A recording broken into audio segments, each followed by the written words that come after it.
we're getting ready to, wrestling industry is getting a big booster shot right now. His buy rate right now on the pay-per-view is 2-to-1. His biggest pay-per-view has been $40 million. Independent studies are already saying Vince is going to do over $100 million on this pay-per-view. It's going to move him into the third top spot of all pay-per-views of all time. The only two in front of him is UFC when Brock Lesnar won the title, and UFC when Brock Lesnar lost the title. They both did over $100 million too. Vince is getting ready to do a $100 million pay-per-view with his TV ratings down. So we're getting ready to get a major booster. And then with the network coming out. Oh yes, now he's got his own network. But you gonna be a part of the house? Oh, that would be awesome. Yeah, they've been. Believe me, I talked to them. There's something major going on. Believe me, not hype, not talk. All the right people with all the right mind, with the right network.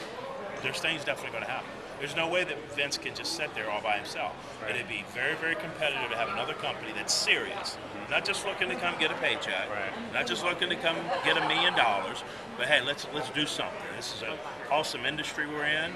Let's bring it back to what it was built upon, what made it so great. You know what I'm saying? So just keep your eyes open. You're gonna hear. All of a sudden you're gonna hear, bam! You're gonna.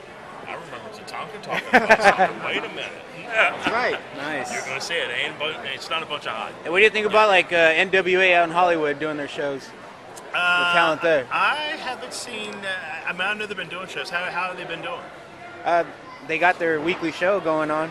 Oh, what time? What time do they have? Shit, I don't know. It's on my DVR. To be honest with you, I know it's late at night. Yeah, though. late at night. Yeah. Sometimes people, they have shows going on, but you got to meet the masses, man. And sometimes they have a show on, but they have it at the wrong time to really to get what you need to. If you're really going to make a run in this industry, you got to be on a major network, prime time. That's where you got to be at. Some of these networks, they're fun, but there's a lot of guys out there, just like Ring of Honor. They're on TV, on local TV, but you don't hear people when they're on. Correct. There you go. Because it's not a major network, not prime time. If you're going to get in this industry, like I said, what's going on? There's going to be a major network, and it's got to be prime time. Why so is all the wrestling fans and the wrestling industry goes, wait a minute. And maybe you'll know this. Why isn't Paul Heyman more active in trying to create that second? Yeah, he burned out. He just knows it's a different game right now to take that ball and kick it off and do what needs to be done. And he also knows that Vince now has his own satellite now, and he's going to be doing programming 24/7. And Vince also owns that ECW brand too. So Paul would have to start with something totally new. But I mean, even if he got involved with Ring of Honor, or even if he got involved with TNA with the talent they have there, Paul Heyman is like the one guy with a mind that could conceivably rival Vince right now. Of course. Look what he did with ECW. Yeah. All by himself. And it's kind of funny that he is on the outside, not being used somewhere, because obviously he's got expertise in knowing how to make something successful. But he was working for Vince, but I think him and Vince didn't get along. So that's another issue. Sometimes people, but like I said, with Vince, it's not because he's so hard to work for. I mean, he took care of me, man, paid me very, very well. So if you get on his bad side, though, you're in trouble. He'll put you off to the side. If you really want to fight with him, then you're going to get fired. You're going to lose with him. But Vince also knows too that he is the only company. So that gives him a lot more power to do whatever he wants to do. Believe me, if there was 20 different companies, Vince wouldn't be so easy to let certain guys go. Do you know the real story behind Vince and Savage? What story did you hear? Many stories. The juiciest rumor was that Savage actually hooked up with Stephanie when Stephanie was a minor. Yeah, that's what all the boys know, and that's what's always been talked about. One out there. Well, come on, think about it. You got an iconic superstar, Macho Man, and how long did he go before he had his figure? You don't think Vince could have made tons of money with that figure? You got to be kidding me. When you see things like that, you got to know something's out there, and it was him and Stephanie.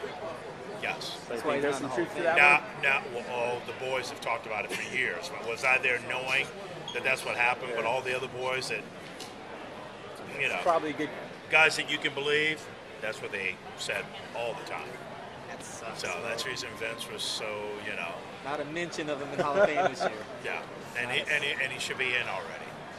Yeah. Oh yeah, he should have been in the first one. Come on, that's where the business is kind of like, you know. Come on, really? Whatever happened Come to on, really? What's Borga? going on here? Really? You know, it's just like WrestleMania 9. Hey, you were supposed to get the belt, right? The office had already decided I was going to have the belt. But Shawn, and believe me, this came from two of the biggest people in the industry. They waited for a year later to tell me. Undertaker and Bret, because I drove with Undertaker all the time. My first 6 years, that's who I traveled with, all the time. We stayed in the same hotel, we drove in the same car, we spent time with Mark all the time. They waited till a year later, Bret and Undertaker, we were out, and said, Tatanka, sit down, we want to tell you something. I go, yeah, what's up? They said, we wanted to wait this long to tell you because we know that you're really a tough guy, that you would have whipped his ass, and we didn't want you to lose your spot, but you were going to win the belt at WrestleMania. But Shawn got with a click and started saying that you were getting a big ego and a big attitude, and went back to the office. And the office is always concerned about that. They're always concerned about someone if they think they're going to get an attitude about giving them the belt. Because when you have the belt, if you don't want to work with someone, that's the problem that happened at WCW. I don't know if you know what caused the fall there, but a lot of guys that had titles didn't want to lose to this guy, didn't want to wrestle that guy. It got so hard for them to try to put a show together, you know, that things started going. You can't be that way. You got to be workable.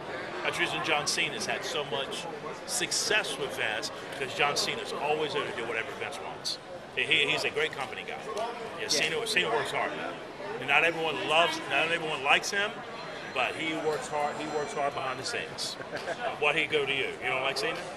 He hates Cena. I'm torn. My son loves him. We went and saw him lose the title to CM Punk, and that was the hate Cena crowd. Yeah, of course. I mean, Cena's always had his guys and I like ruthless aggression, Cena. Yes. I like when he showed up in a pair of pink tights and dropped Angle on his head. Aggression. And beat the piss out of him. Yeah, I like that version of Cena. But he's always done everything the company's needed. Personal appearances, autograph signings, never questioned, right there. Bam, and Vince likes that loyalty. You know, people that he knows that if I say you're going to lose tonight, that's it. Doesn't take away from what we do in the ring. I mean, the business has got so physical in the ring now, because I've been there before and now from so it's more 2000. Now? Oh, because the game is just sped up so much more. Guys are getting hurt like crazy. Like I'm close with Oscar, Rey Mysterio, 4 ACL surgeries. Yeah. I mean 4. Yeah, we saw him at SummerSlam. He was his braces on outside the ring. Yeah, it's just got so much more physical what guys are doing and the demand. I mean, even back in the day too. I mean, us in the 90s, the schedules are less now. Back in the day, we're doing 300 days a year. My first 6 years, I did 300 the first 6 years. 300. Vince had me going. Me and everybody else, we're doing 300 days a year.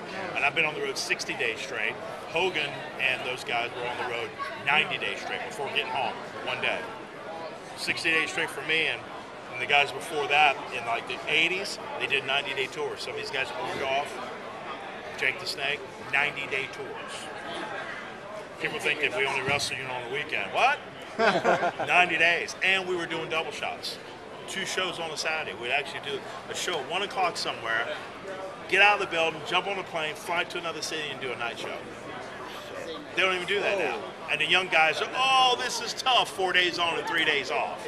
Guys from my era, we look at them and go, you chumps. You guys are wussies. We need to whip all of y'all. Put all of you together and whip all of you, you know? Because they're crying. They're literally crying. Times. And walking around with their Twitter and back in the day,